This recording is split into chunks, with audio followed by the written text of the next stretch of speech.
There we go.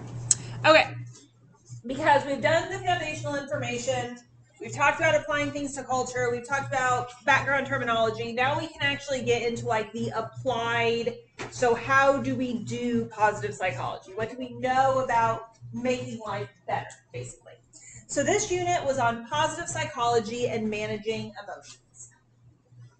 Now, as a recap, the chapter started with throwing a bunch of terminology at you and then basically being like, and we're going to get to this. So a recap of what the key terminology for this week was, like the 4 kind of key ideas and breakdowns of this chapter. The first was emotion approach coping, which is sometimes also referred to as emotion-focused coping. And this is the idea that instead of ignoring your feelings or immediately trying to fix an external problem, you actively move towards the stressor to make yourself process the emotion. And all of these we're going to dive into in more detail. We're going to do like a whole chunk on each of these. It's just an overview so you kind of know where we're going here. Then there's emotional intelligence. And this is a skill set, an ability. It's the capacity to perceive, use, understand, and manage emotions, both your own and others. Now, your textbook kept abbreviating this as EI, but a lot of times in the research, it's abbreviated as EQ, just FYI. Then we have socio-emotional selectivity. And that's the idea that our goals change based on how much time we feel we have left.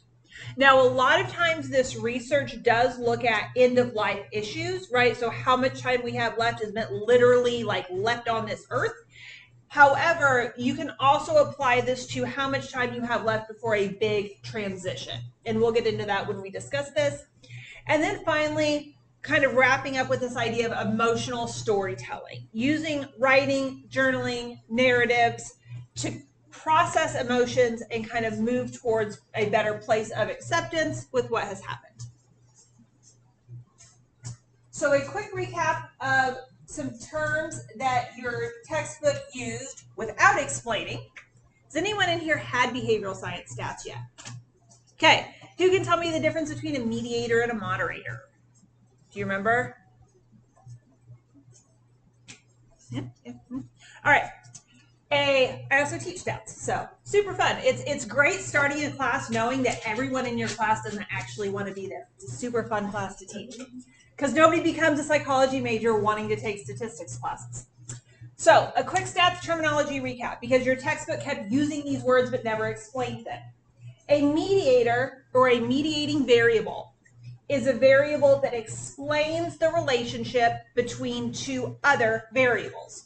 So for example, if I know, let me put this up real quick. So for example, if I have done research before and I have found, what the hell happened to this mark?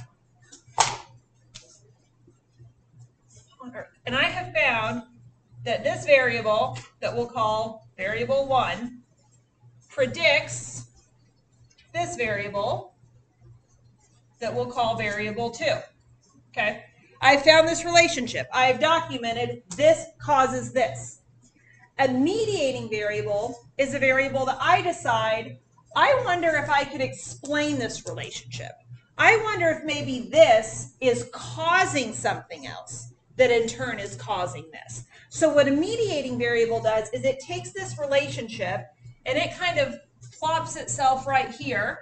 I'll call this M for mediating variable. And it makes it where what's happening is variable 1 is causing this, and this is causing variable 2. Now, if this is strong enough that it fully explains this relationship, we call that full mediation. And if it only explains like a little bit of the relationship, we call that partial mediation. So the reason this is significant is because if I'm doing research on happiness, if I'm doing research on emotions, and it's looking like, oh, hey, writing in a journal helps with emotional coping. Is the relationship actually the process of sitting down and writing that's helping with coping? Or is it that when I'm writing, I'm making myself do some other cognitive process thinking about my emotions, and that's what's causing the change? And we'll get to that. Now, where this differs from a moderator variable is a moderator variable is some other variable that's existing that in some way is changing how strong this relationship is. It's not interfering with it. It's not explaining it. It's not coming in the middle of it. It's just, this would be something like age or gender or life circumstance or something. If we say this relationship is stronger for children than for adults, or this relationship is stronger among Western cultures than Eastern cultures, that's the idea of a moderating variable. It's something that changes the strength or the direction of a relationship. And I noticed that your textbook kept saying, and this is mediated by, but it never explained it. And you know, stats recap is always good if you're going to use stats words out of nowhere. So I'll erase that, and now we will get back on topic. All right. So, mediator and moderator. And your textbook gave this visual about this. That as we're starting with this topic of the emotional approach to coping, we found that the emotional approach to coping is linked to positive physical and mental health outcomes. We found that in research. We have found that there's several mediating factors and that there's several moderating factors. So your textbook gives you this chart, but I just wanted you to have those terms. That way you're able to break down this information more effectively. All right, so what we're going to start with is in this discussion of emotion-focused coping, first of all, we need to clarify some terminology. When we talk about coping, what are we talking about? How would you define coping? Yes? Processing. Okay, a way to process it.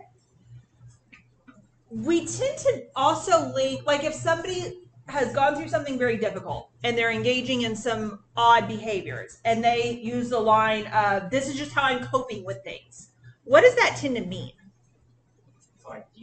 Yeah, you're dealing with it. You're distracting yourself. You're trying to find a way to thinking about something else. We very much tend to conflate coping with like getting over it, dealing with it. So in the emotional approach to coping, this is a strategy that has two different parts, neither of which are just getting over it. The first part is emotional processing. And this is the method of taking time to figure out what you're feeling. Sitting with your emotions and taking the time to figure out what you're actually feeling. How would you label them? How would you categorize them? This is where emotional intelligence, that we're going to talk about in just a little bit, really comes into play. And then the second part of it is emotional expression, which is letting your feelings come out freely. Now, there's two important contrasts to this as we talk about what an emotional approach to coping is. It is not emotional avoidance, which is numbing or distracting yourself, which a lot of times in our culture is how we use the word coping, right? Like if we say, this is how I'm coping with it, a lot of people use that to mean this is how I'm distracting myself. This is how I'm thinking about something else. This is how I'm finding some sort of enjoyment despite this terrible thing that happened. But this is not what we're talking about when we talk about emotional approach coping. So it's not emotional avoidance. It's not numbing yourself or distracting yourself. It's also not problem-focused coping, right? So it's not coming up with a creative solution to the problem that you're trying to cope with. It's not problem-focused. It's not problem-based. I'm noticing from the reflection, you can't see any of the words on this. Oh well, they'll just have to download the slides. All right. So one thing that your textbook pointed out, that whenever we start getting into the realm of emotion-focused coping, we start running into a lot of things with gender bias. Historical research, early stress research, which was often done by male researchers on male college students, often categorized getting emotional as a failure of coping, right? If you were having a lot of anger you were expressing, if you were having a lot of sadness you were expressing, you must have not been coping very well. So in a lot of the early research, you'll see like the expression of negative emotions and coping almost as like a dichotomy with each other. And it was a lot of times seen as a sign of neuroticism. And we know now that that's not a very good way to process that terminology in research. If you're going to look at gender differences, it's important to look at, are we talking about emotional processing or are we talking about emotional rumination? Because processing is an understanding of the emotions. Sitting with your emotions enough that you're able to understand and disentangle what you're feeling. However, rumination is a process of repetitive thinking, often in a way that's replaying negative events. Now, rumination can be an important part of coping with a negative event that happened because you need kind of that analytic replay in your brain to feel like you've addressed this from all angles, right? So there's two subtypes of rumination. One is helpful for emotional coping and one is not. Brooding is the one that's not helpful. It's a self-critical dwelling on negative feelings and situations. I'm going to think about this thing that happened over and over and over and over again, and I'm going to do so in a way where it continues to be my fault, something I did wrong, a deficit that I brought to the table, something I should have done differently, etc., etc., etc. It often continues being in a loop of asking yourself a lot of why questions or a lot of what if questions and never actually answering those. Right? Like if you've ever had something difficult happen or had a difficult breakup, this is a really common way this applies. Have a difficult breakup and doing all the what if they would have done that differently? Well, what if that would have never happened? Well, what if, and going through these questions that there's not actually any answers to, that's just keeping you engaged in the negative emotions with no resolutions. And a lot of times it kind of loops. It starts resulting in very circular thinking. So that's brooding rumination. That is not helpful for emotion-focused coping. However, reflection rumination can be helpful. And that's where you're having purposeful problem-solving thoughts about the same problem from different angles. So you're replaying that negative thing that happened in your mind, but you're doing it in a way, in a purposeful problem-solving way. What could I have said differently in that conversation? Could anything have prevented this from escalating? Things of that nature. So you're actually trying to find things of how could I prevent this in the future? How could a similar situation not go badly in the future the way this did? Now, the reason I included this in our conversation about gender bias is because statistically, yes, research shows over and over and over again that women tend to score higher than men on measures of rumination. We start seeing this gap emerge pre-adolescence. Like we start seeing this gap as young as 9, 10 years old. And we see it increase in adolescence with the biggest differences seen in adolescence and young adulthood and then declining in old age. Now it is a pretty small effect size. It's not like this is a massive difference, but it's enough that it's there. And what's particularly interesting is this does not apply to every kind of negative event that we study with rumination. It only happens with specific ones. So we don't really tend to see this if it's rumination about things related to achievement. Like if you're looking at being fired from a job, getting a poor grade, something like that. We don't really see the gender differences in rumination as much. Where we tend to see the differences are things that are related to interpersonal issues and things that are related to body image. Let's talk about that. Do you think, because we talked about culture last time, do you think this is a culturally bound finding?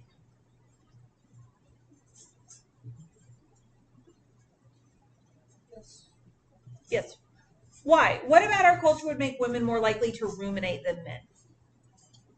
I mean, in our culture, there's so many like society expectations. Like a woman's supposed to be skinny and pretty, and supposed to present themselves, supposed to be kind, supposed to like there's just so many societal expectations that have been presented to us our whole lives through like television and social media, all sorts of podcasts. Mm-hmm. There's societal expectations, and there are societal expectations that it's given in such a way of, and this is in your control to meet that expectation, right?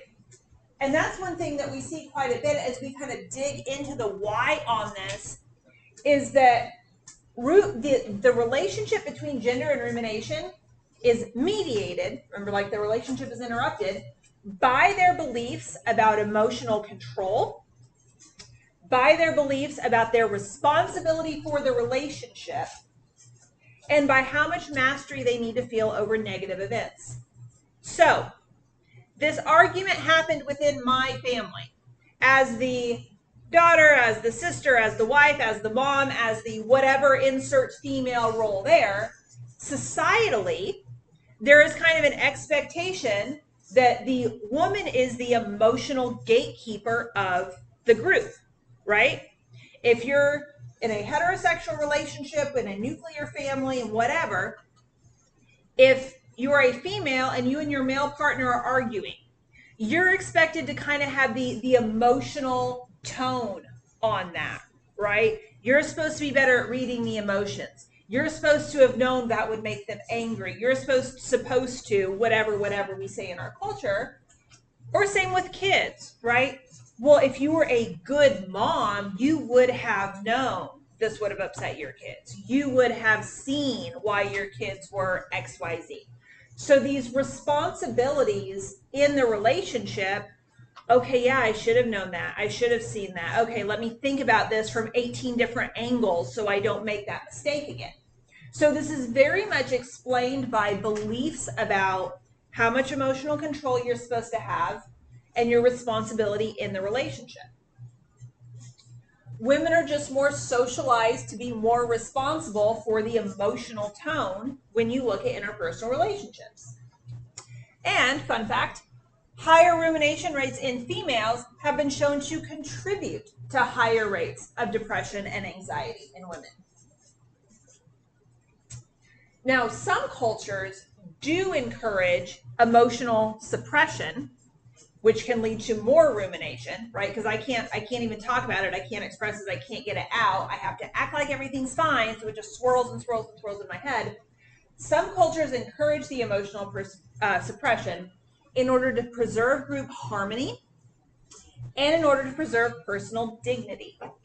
It would be shameful for you to display anger. It would be shameful for you to cry in front of other people. The right answer is suppression. So those are some of the explanations for why we see this gender effect that your textbook mentioned. So does that mean, like, you asked earlier, if it is more prevalent in like culture-based, does that mean more Western or Eastern is more likely to be like having rumination? So there's not really a difference in rates of rumination. We see the encouragement of emotional suppression for the sake of harmony and dignity more in Eastern cultures.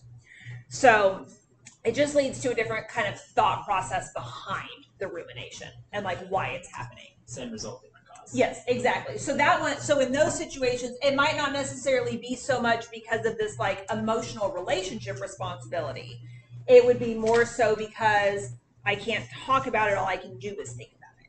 So yeah, exactly. Same relationship, different explanation. Great question. So this brings us this idea of, well, if talking about it isn't if suppressing it is not a positive thing, there's this concept when you talk about therapy for emotions. It's called name it to tame it. And this is a very like biopsychological idea. So when you first get that feeling of overwhelm, the part of your brain that becomes activated is your amygdala. The amygdala is the fear center of your brain. So you feel overwhelmed, you feel stress, your amygdala gets activated, and you have these inner alarm bells. You have anxiety, you have panic, you have fear. The idea behind name it to tame it, in a theoretical construct related to this, is you take time to pause and to define what you're feeling. Because anger sadness, those are very like big umbrella emotions. We can usually get smaller than that. Am I angry or am I frustrated? Am I irritable? Am I out of patience? Am I humiliated? Am I feeling like there needs to be a sense of justice? Like how much smaller can I get? Look for words to define what you're feeling. So it's not just I'm feeling angry, it's I'm feeling humiliated and ashamed and a sense of injustice because you caused me to feel this way. And what you do when you do that is you're activating the logic and the analytic centers of your brain. And when you do that, it forces your amygdala to calm down a little bit because it's no longer in charge, because you're forcing some attention over to the logic centers of your brain. Your prefrontal cortex starts activating, and they verified this in brain scans, having people do these activities. Your prefrontal cortex gets activated, and that makes it where the amygdala isn't just firing like crazy. And once your prefrontal cortex is activated, your amygdala starts calming down. And so this is how this process of this emotion forward coping allows your brain to kind of find that biological brake pedal and slow down that spiral of worry and panic and stress, because you're allowing the fear center to kind of turn down its volume by engaging the logic center. So that's this emotional approach to coping. This is like the therapeutic kind of background and the biopsychology background that's happening here. One really interesting thing that we see in brain research with this is with individuals who have post-traumatic stress disorder. So the example that I always use when I teach intro is if you are at the zoo and you hear a bear growl behind you, you're probably going to startle, right? Because it's still a very loud noise, very unexpectedly. But very quickly, that fear trigger in your amygdala of, oh, danger, bear, your prefrontal cortex is going to calm that down pretty quickly with logic brain of, okay, well, yeah, but I'm at the zoo and the bear's in a cage and I'm safe and that wasn't a bear growling because it's about to come attack me. This is fine. And so you have that kind of jump scare, but you still calm down pretty quickly, which would be a very different reaction than if you were out camping in Colorado and you hear a bear. Right? Because then you're not wanting to logically calm yourself down. It's, okay, there's a bear near me and I'm out in the elements. I should probably problem solve getting to safety, or what do I need to do, or XYZ. So you want your amygdala going because you want your fight or flight response. It's going to let you be able to move faster, things of that nature. So I use that example to say this. One really interesting thing that we see in individuals with PTSD is this transition of amygdala firing, logical thought, prefrontal cortex engaging, amygdala calming down, tends to work pretty quickly. In individuals with PTSD, we have found that this process in like brain scans happens much more slowly. Something about PTSD and the biopsychological effects, the neuroplasticity effects of it, cause this to happen much more slowly. And that's why, for example, if you know anybody who is a veteran, that if they hear fireworks, they might get really nervous and it might take a little bit to calm down. That the logic of, oh, hey, it was just a firework, I'm fine. Something about the way this calming down relationship happens between the amygdala and the prefrontal cortex, it doesn't happen as effectively as what it does in people without that diagnosis. That's just a fun bonus task. Now, this is why we're seeing so much focus on emotional education for kids. If you go into any preschool now, you will see something that looks like this, right? You will see a feelings chart. And little Johnny is acting up and having a tantrum, and you lead him over to the feelings chart and you say, okay, you're not just mad, point to what kind of mad you are. Or you're not just sad, point to what kind of sad you are. Because we found in research that if we teach kids the words for their emotions from a younger age, we can start seeing differences in their emotional regulation skills at a very young age, and those skills last. If you learn it when you're young, it sticks. So we see it a lot in schools. We see it a lot more with parenting things. If you have a child in your life, a niece or a nephew or a godchild or something, I would very much recommend this. I had these for my kids. But it's a book series, and each book kind of goes along with a different category of emotions: happy, sad, angry, anxious, and it breaks it down into the smaller components, and it teaches kids the words for it. But I show you that to show you this is becoming a very mainstream idea of, hey, maybe we need to teach kids the words for emotions, because knowing the words is powerful. And then you see stuff like this for adults that's much more complicated. This was actually pulled off of an app that's really popular right now called Calm, that's supposed to help you manage your emotions. But this is an adult version of a feeling wheel. And the idea is, when you're doing that name it to tame it exercise of trying to name and identify your emotions, you start with the general category you're feeling and you get down as detailed as you can. And just that cognitive activity of what kind of anger is this? What kind of sadness is this? Just engaging in that can help with the emotional response. And the other theoretical therapy concept that we see a lot with this emotion approach to coping is a strategy that's called the only way out is through. And the idea behind that is this strategy of emotional approach to coping. You're engaging difficult feelings long enough to process them instead of just distracting yourself. So when you start sitting with something, you're identifying, is this a stressor that can be changed, or is it something that has to be accepted?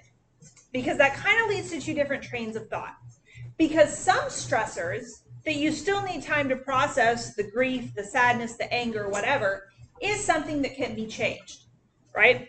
Had a job loss. I can problem solve that. I can find a new job. I still get to grieve losing a job that I enjoyed, right? Had a breakup. Can problem solve this. Could either decide, do we want to go to therapy, counseling, work things out, or go to find somebody new, start that whole process. But you still need time to grieve the thing that was lost. But other sources of stress or of trauma are not things that can be changed, right? Someone dies. You can't change that. So even if it's a stressor where there's problem solving that's available to better the situation, one thing that research has shown is that sitting with those difficult emotions and managing those difficult emotions and doing an EAC approach towards those difficult emotions makes your problem solving more productive if you've let yourself handle your emotions first. It makes it easier to cognitively engage in productive problem solving. Research has shown that this brings about genuine healing and growth rather than just temporary relief of feeling better. That true resolution comes from feeling, not fleeing, or from acceptance rather than avoidance, which is a very common sense psychology thing, right? If you repress your emotions, eventually they're going to catch up to you. All right, so now we'll move on to emotional intelligence, unless anybody did their consensus over anything related to emotional approach to coping. Okay, yeah, good.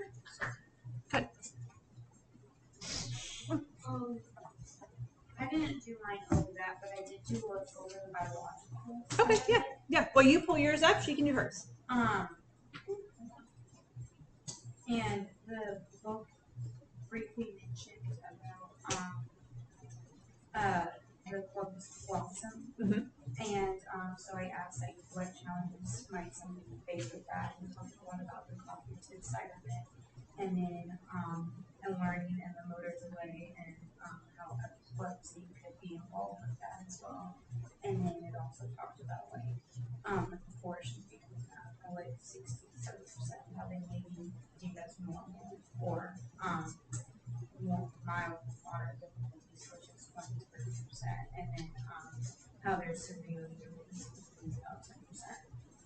That's really interesting because we know that as different types of brain damage happen that can have different emotional effects, different behavioral effects on people, even if we haven't pinpointed, well, this emotion normally comes from this part of the brain, or this behavior normally. That's really interesting. Good job. So because I watched the TED Talk about Dr. Rosenberg, Yes. and she was talking about the 90-second approach. So it had me thinking about what happens if you do suppress your emotions. So I asked if chronic suppression of negative emotions is linked to like changes in stress and health and how it can affect your body. And it says there's a lot of like short-term and long-term effects. Longer effects, you're just more likely to constantly be in a more negative mood, fatigue, and have lower life satisfaction. And you also struggle with forming stronger relationships over time. And then obviously the short term is just going to be psychological stress.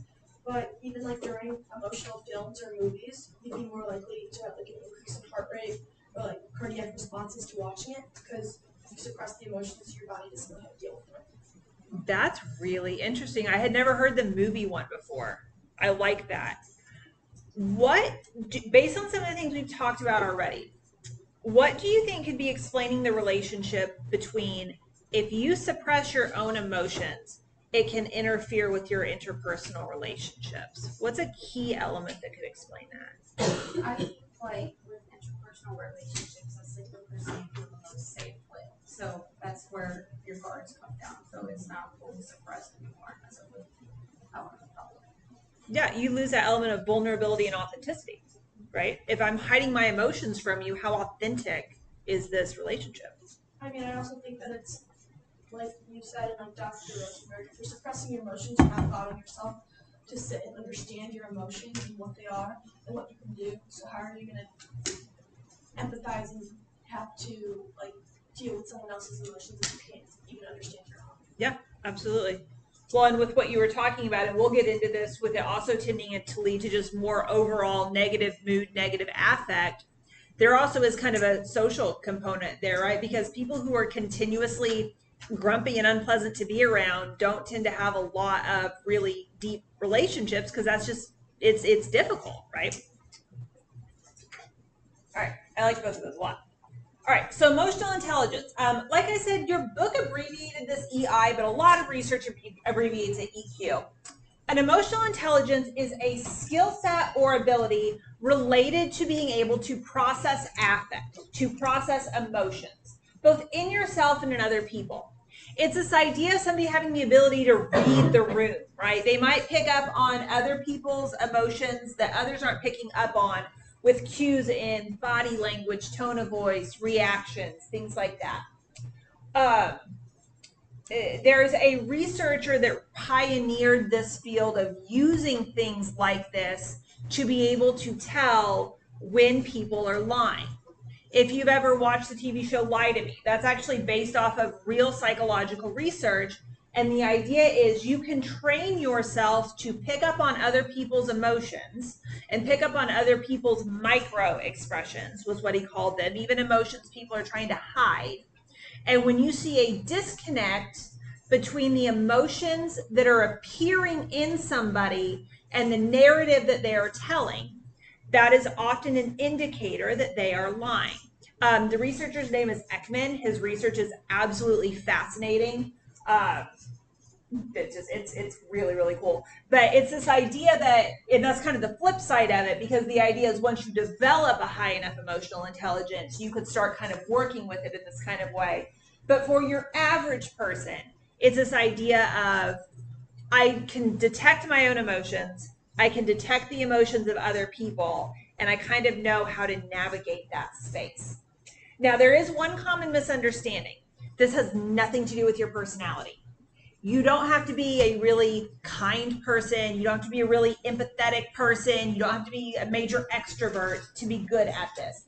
This is a trainable ability in terms of recognizing and identifying emotions. It is not a personality trait. I just wanted to point out something quick. When you talked about this, it brought a question to my mind, so I quickly asked consensus. And so I asked if there was a relationship with people with trauma and emotional intelligence, and it came back with a 94% yes. Mm-hmm. And in what direction do you think that is? Do they tend to have higher or lower emotional intelligence?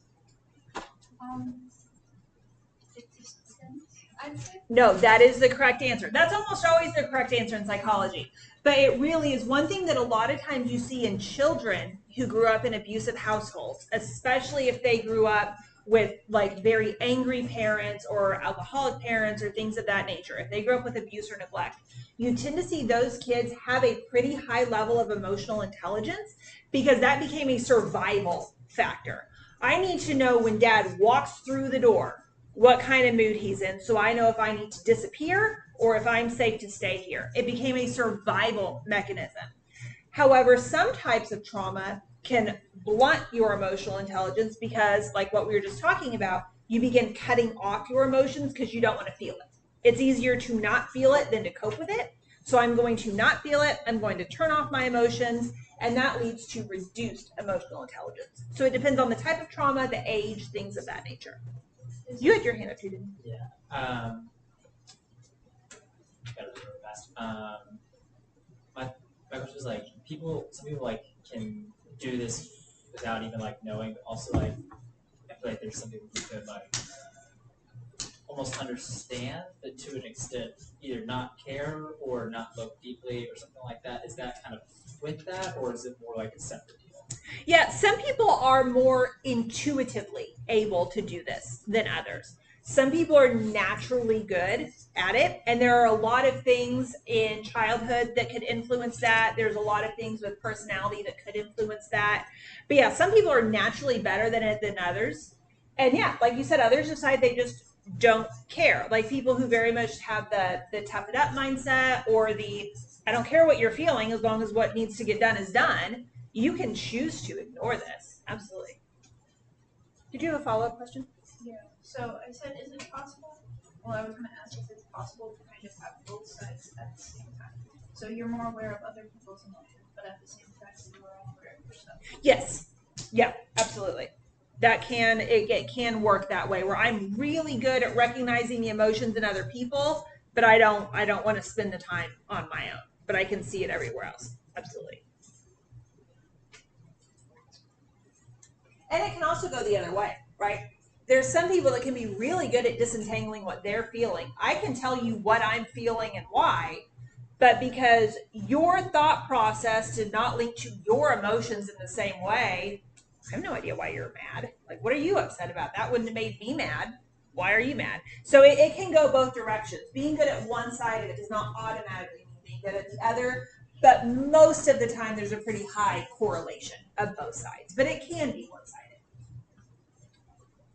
So there are 4 branches. I don't know why there's that weird little thing there. There are 4 branches of emotional intelligence. There's like 4 separate pieces to this.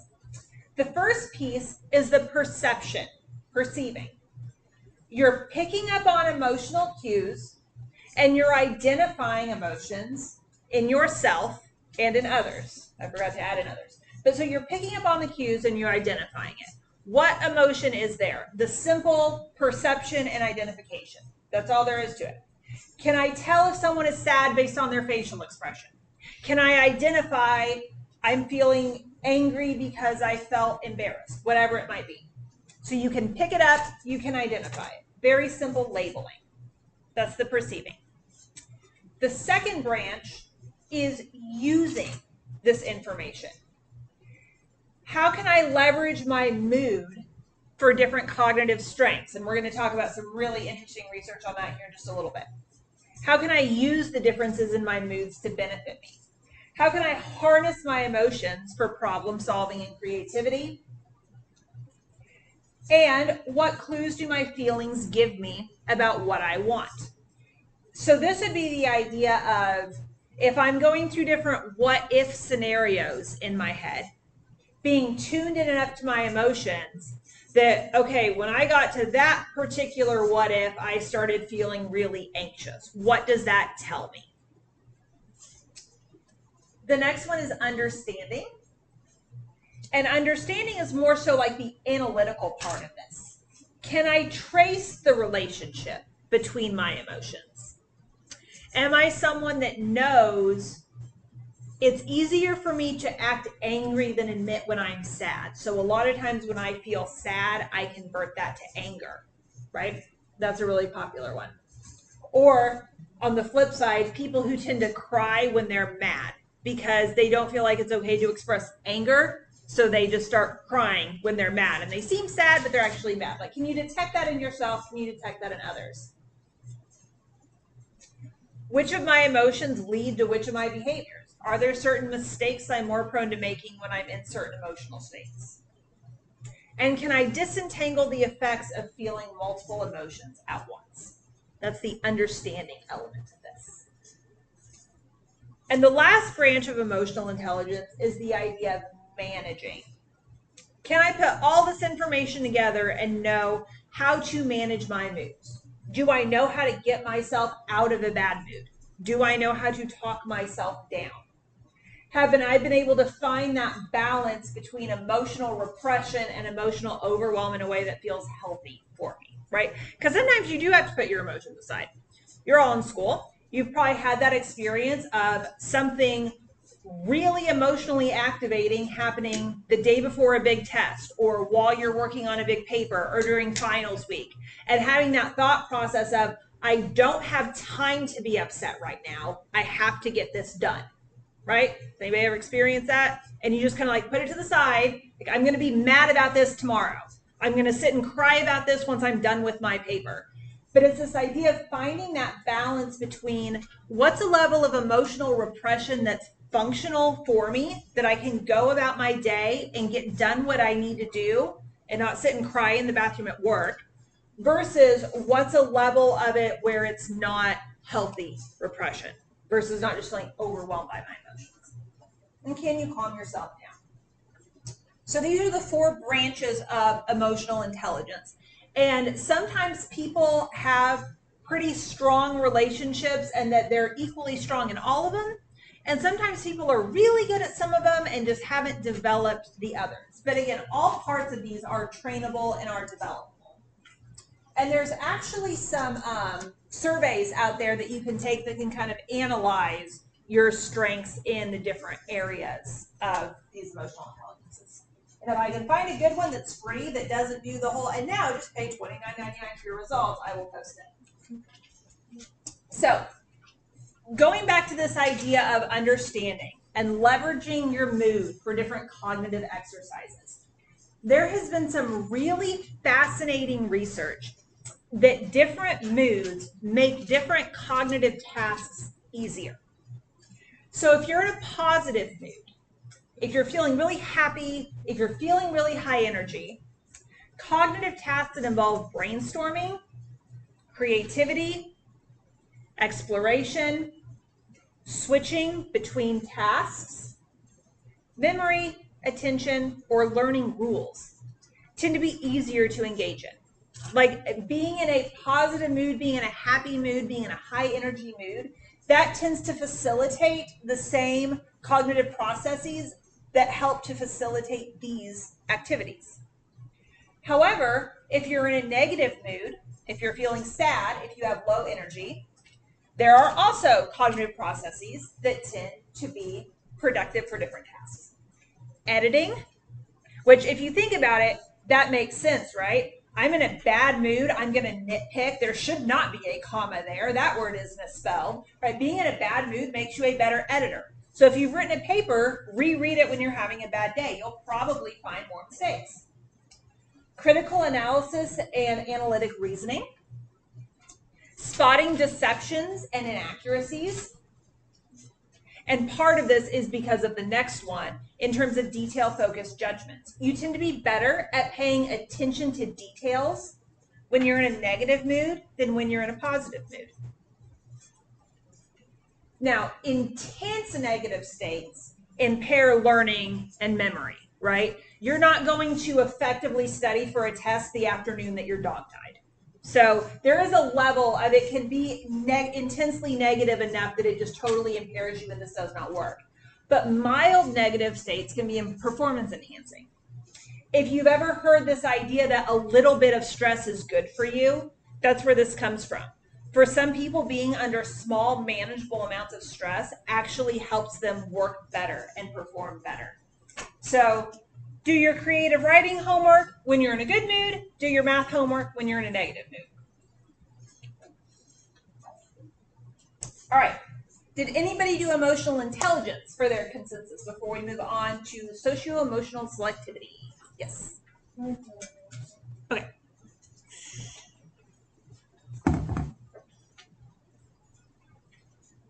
I just asked if emotional intelligence impacts happiness, and it said yes, like completely, and that it can impact like your, like having more positive emotions rather than negative emotions, as well as like overall life satisfaction.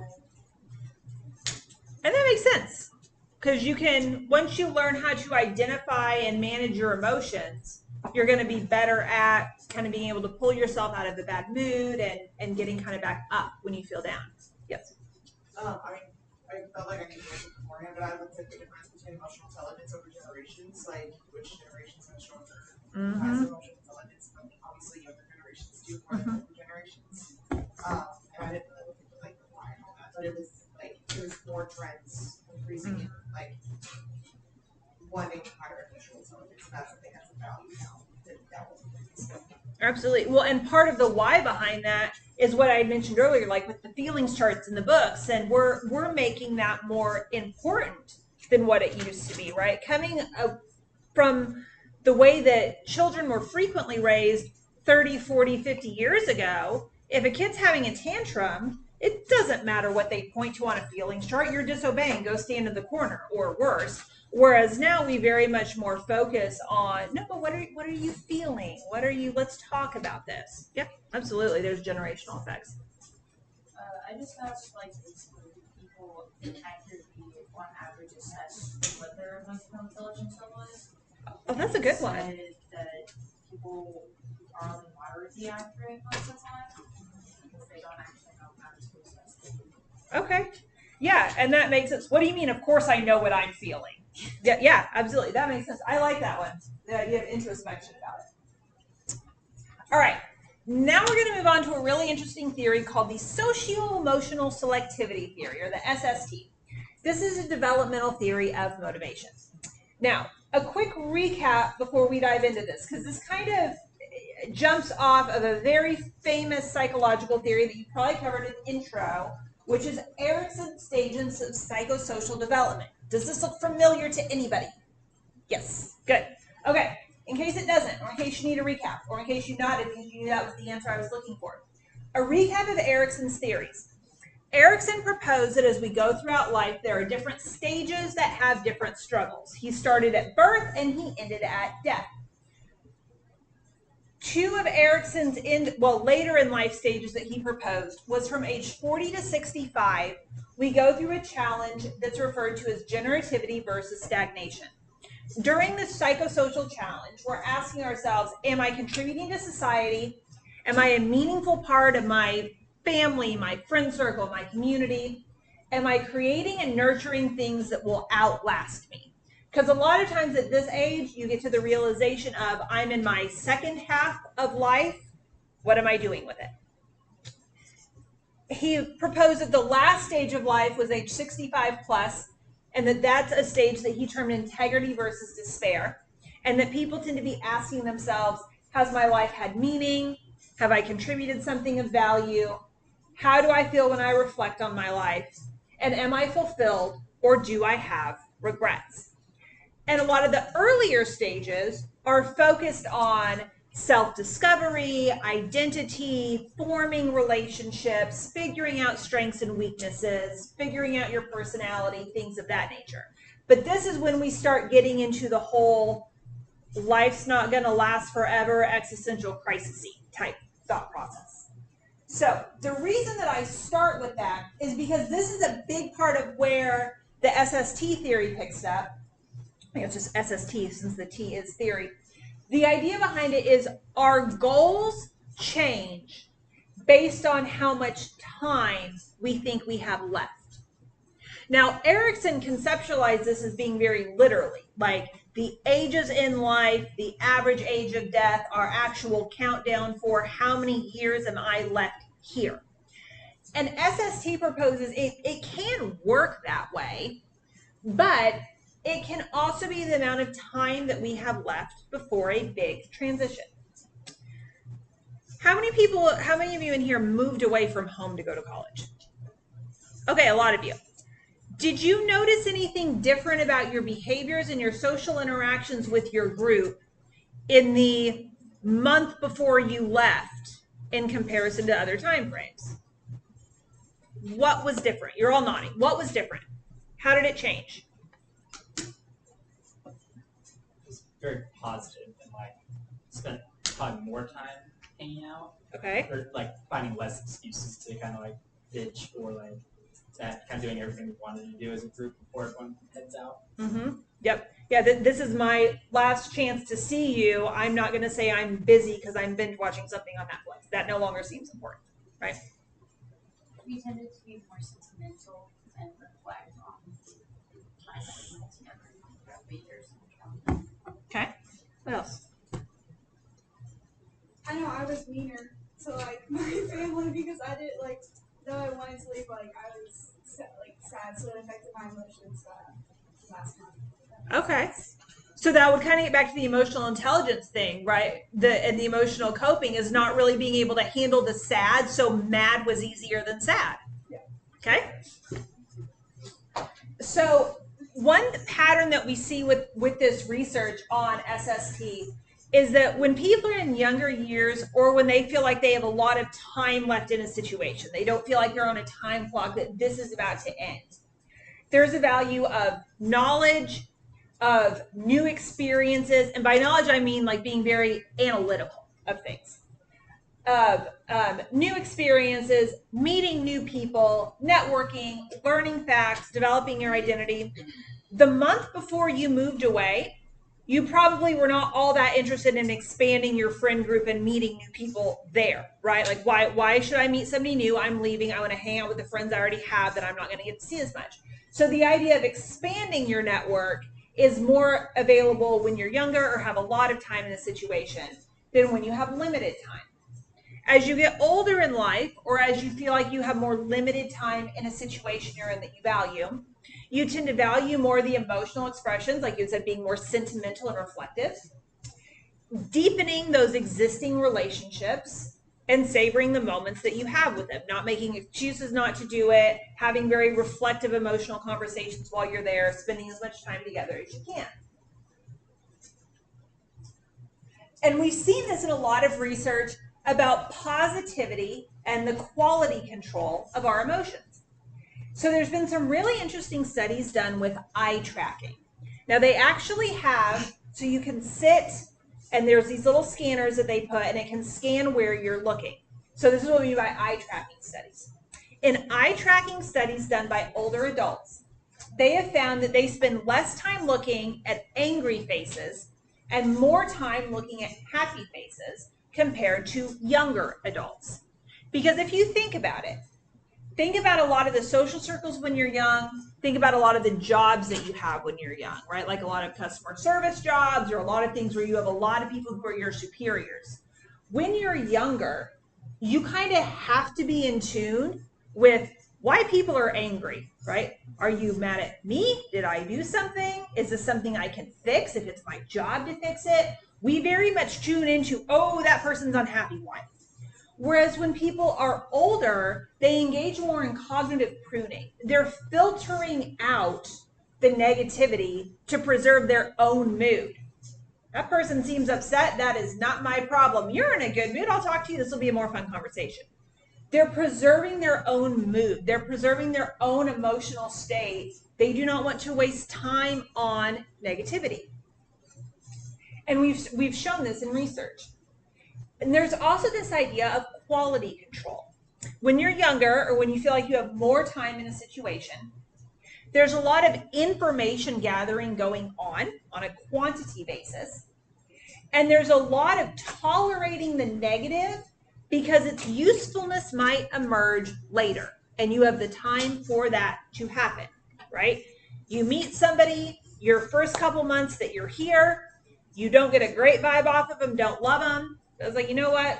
We're going to be here 4 years. Maybe I judged you too quickly. Maybe you'll come around. Whatever. Doesn't matter.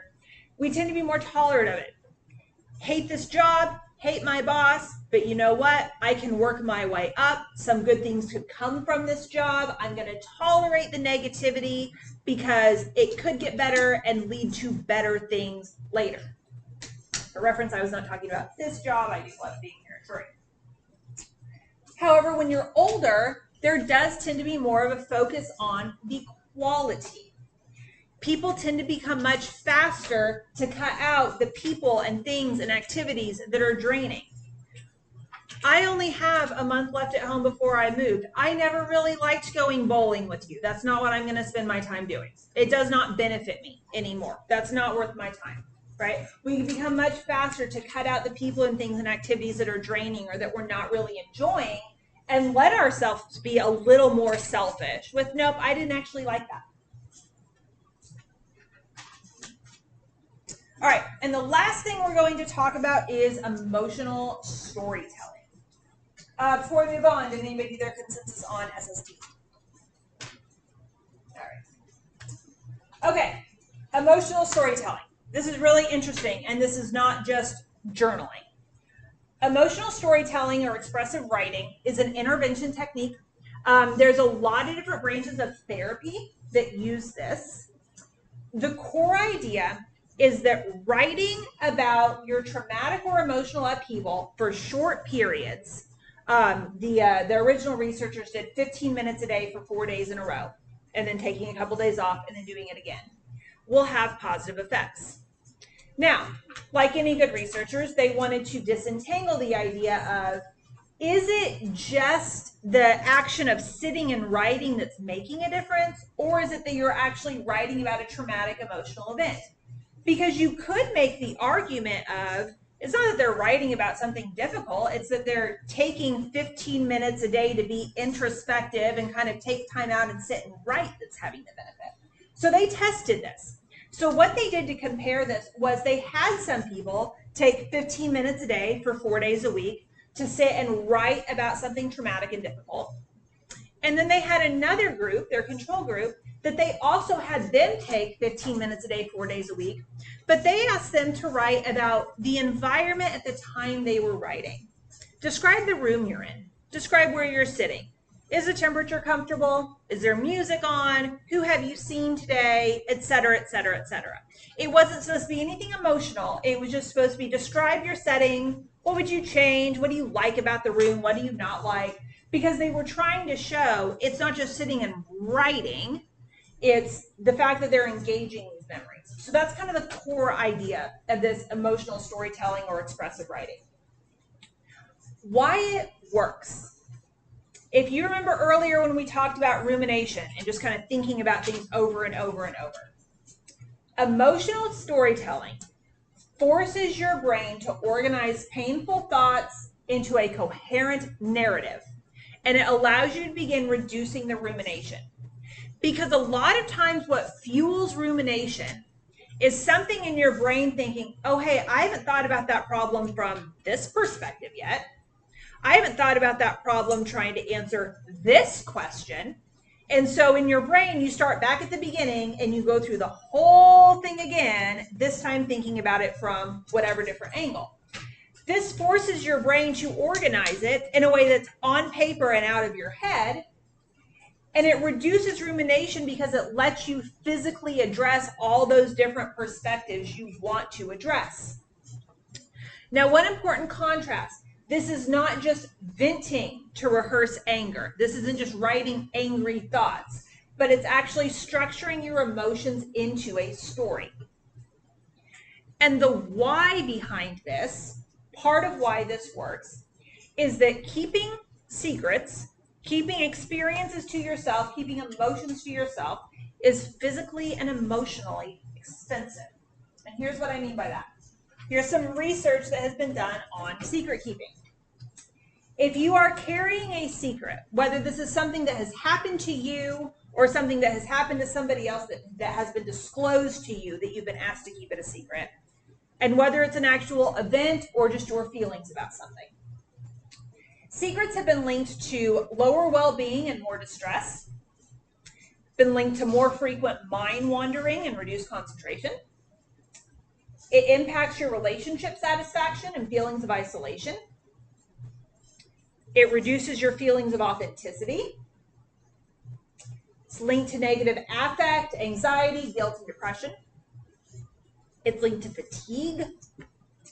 It's linked to psychosomatic symptoms. So that's that idea that when you're having physical symptoms, but you don't have a physical cause, like getting random muscle cramps, breaking out in hives, getting stress-induced headaches, things of that nature.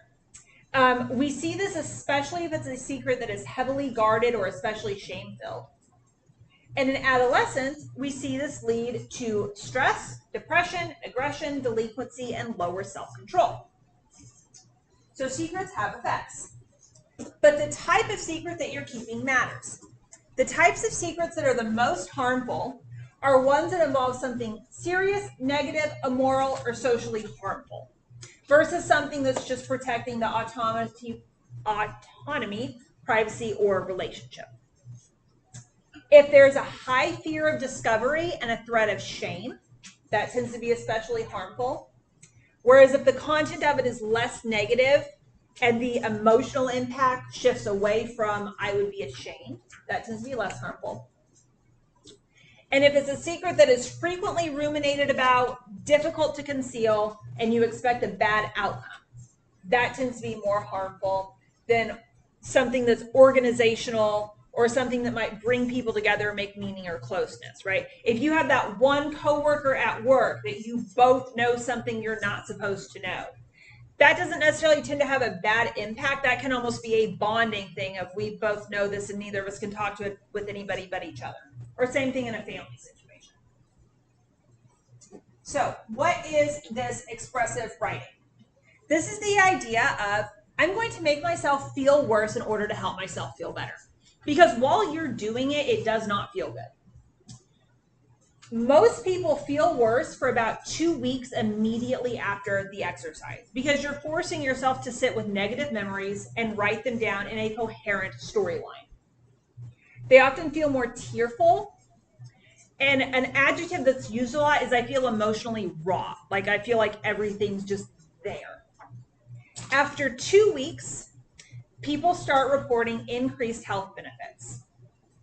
After 3 months, we can actually start tracing physiological effects, and we see higher immune cell counts in the body.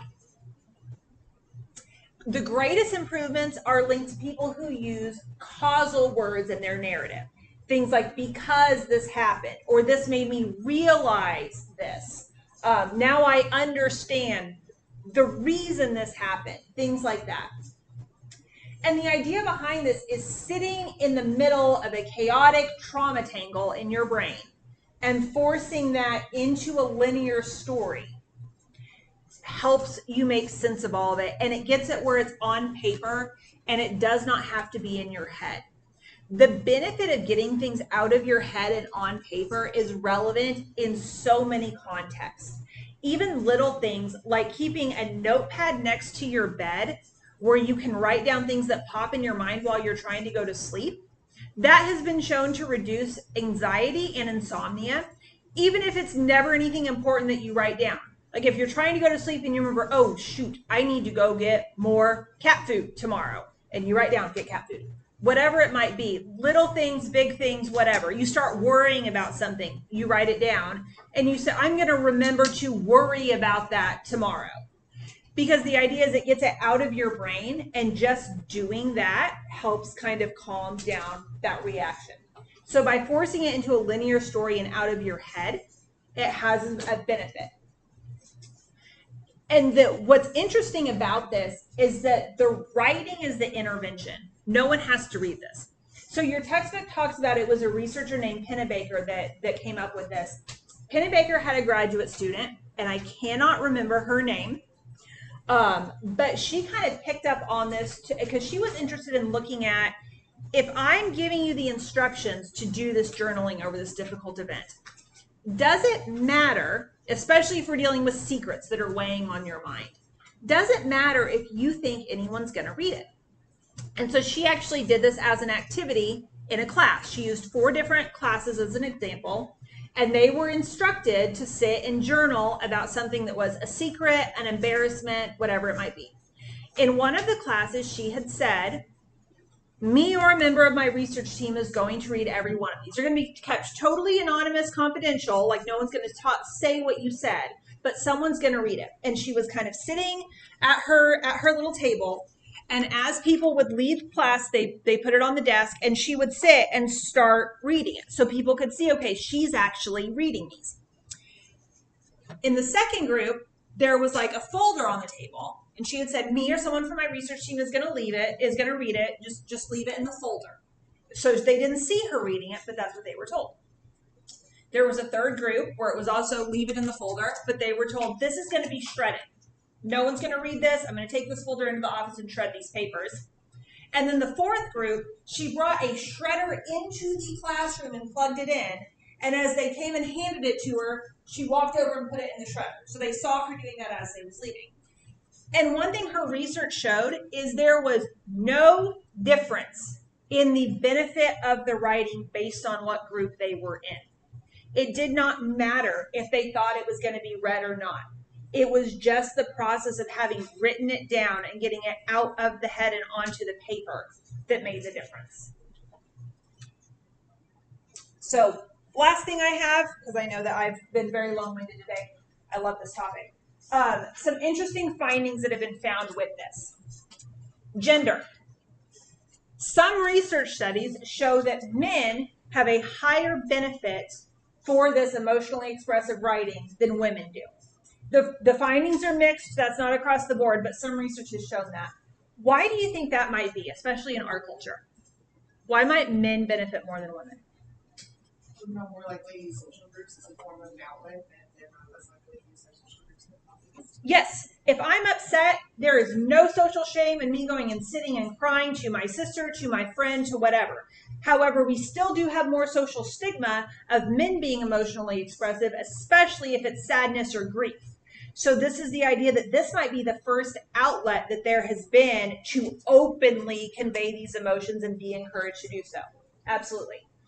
The second thing is with age. This idea of emotionally expressive writing, benefits have been documented as early as age 10, reducing distress, reducing behavioral problems, increasing social adjustment, and increasing school outcomes. And the benefits have been documented going all the way into to individuals of an older age, and it's shown increased resilience, increased optimism, and an increase in the ranking of their quality of life, especially after they answered gratitude-focused prompts. But the context of when you do this matters. Because remember, one thing that we talked about is you don't feel great right afterwards. It takes some time for this to sink in. I found this one especially fascinating. They did a study where they had kids ages 10 to 12 do this, and they started the school day with it. We're going to start the school day with emotion writing. One thing that they found is, especially for high-achieving female students, doing that increased their anxiety and impaired their learning during math class. So beginning the day by engaging in thinking about a difficult emotional thing in some way impacted their ability to learn math later in the day. So there's some context dependency on this isn't something that, this is great for you to do anytime, anywhere. There's some context effects that this could actually kind of screw up your day a little bit. All right, that is all I have. Are there any questions, concerns, comments? I know we didn't get to all the consensus. If you had something awesome, we can open class with it next week because I don't want to keep anyone over. I want to